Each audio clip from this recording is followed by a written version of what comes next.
మనుషుడికి రెండే మార్గాలు ఉన్నాయి ఈ ప్రపంచంలో. జన్మ ఎత్తడం,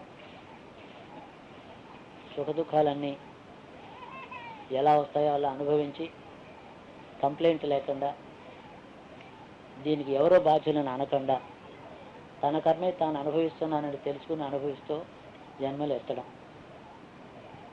అలాగ అనుభవించే విజ్ఞత శక్తి, ఓపిక, విశాల అవగాహన శక్తి లేకపోతే శాశ్వతంగా వెళ్ళిపోవడం ఈ సృష్టి నుంచి.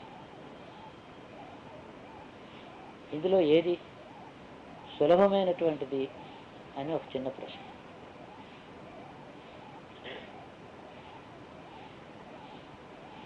సృష్టిలోంచి శాశ్వతంగా వెళ్ళిపోవడమే సులభం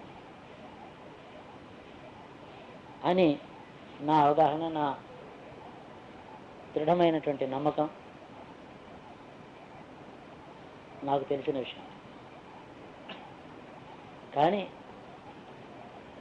అంతకన్నా కష్టతరమైనటువంటి మార్గాన్ని మనుషులు ఎన్నుకుంటున్నారు. ఇక్కడే ఉండాలి, ఎన్ని జన్మలైనా ఎత్తాలి, ఈ సంసారంలో దుఃఖాలు అనుభవిస్తూ సుఖం అడుగుతూ ఉండాలి, పాపం చేస్తూ సుఖం అడగాలి, పుణ్యం చేయకుండా సుఖం అడగాలి, తనకు వచ్చిన కష్టాలకి తాను కాదు ఎవరో బాధ్యులు అన్నట్టు నిరంతరము నేరాలు చెప్పుకుంటూ ఉండాలి, తన నేరం తాను ఒప్పుకోకుండా ఉండాలి, తనకు జరిగేటటువంటి కష్టములన్నీ కూడా అన్యాయమని, ఎవరికో వస్తున్నటువంటి సుఖములన్నీ కూడా అన్యాయమని ఎప్పుడు విశ్వసిస్తూ ఉండాలి.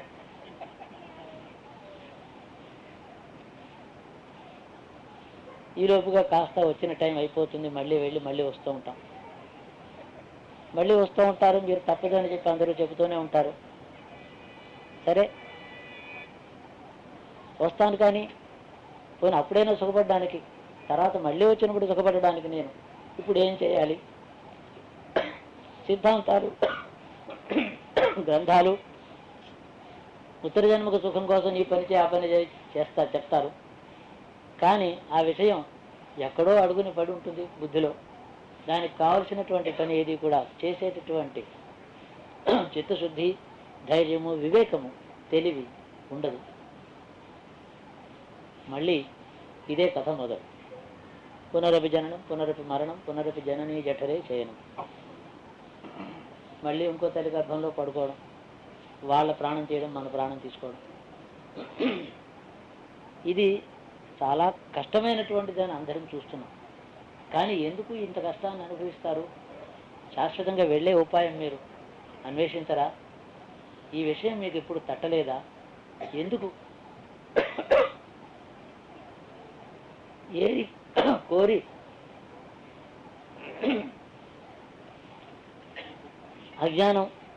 అజ్ఞానాన్ని ఆశ్రయించి, కర్మవృక్షాన్ని ఆశ్రయించి, అది ఇచ్చేటటువంటి మన కర్మవృక్షం ఎలాంటిదంటే దానికి 100 కాయలు కాస్తుంది ప్రతి సంవత్సరం, 99 చేదు కాయలు, 1 తీపి. ఈ కర్మవృక్షాన్ని ఆశ్రయిస్తాడు. ప్రతి వారికి తనే నాటుకున్నటువంటి బీజంతో పెరిగినటువంటి కర్మవృక్షం ఉంటుంది. ఎన్నో శాఖోపశాఖలు దానికి, ఎన్నో ముళ్ళు, ఎన్నో కాయలు, 100కి 99 చేదు, 1 తీపి. ఈ కర్మవృక్షాన్ని ఆశ్రయించి వెళ్ళబుద్ధి కాదు. దీన్ని ఏమంటారు? ఏరి కోరి కష్టాన్ని, దుఃఖాన్ని దాన్ని గట్టిగా కాగిలించుకొని వదిలిపెట్టగా, నన్ను రక్షించేవారు లేరు, నాకు సుఖం లేదు అని దుఃఖాన్ని అనుభవిస్తూ నేరాలు చెప్పుకుంటూ ఉండేటువంటి మనుషులకు ఏమిటి, ఎందుకు దీన్ని ఇలా ఎందుకుంటున్నారు వీళ్ళు అంటే దీన్ని అజ్ఞానం అని, అవిద్యని, అవివేకమని చెప్తున్నారు. కాబట్టి అవివేకం అనేటువంటి నేలలో కర్మ అనేటటువంటి విషబీజాన్ని నాటుకుని దుఃఖాన్ని అనుభవిస్తూ ఉండేటువంటి ఈ జన్మలకు అవధి లేదు. 100 జన్మలు ఎత్తండి, ఇంకా ఇలాగే ఉంటారు భార్యాపుత్రులు, ఇలాగే ధనం రావడం రాకపోవడం ఉంటుంది, ఇలాగే జయాపజయాలు ఉంటాయి, ఇలాగే రోగాలు ఉంటాయి.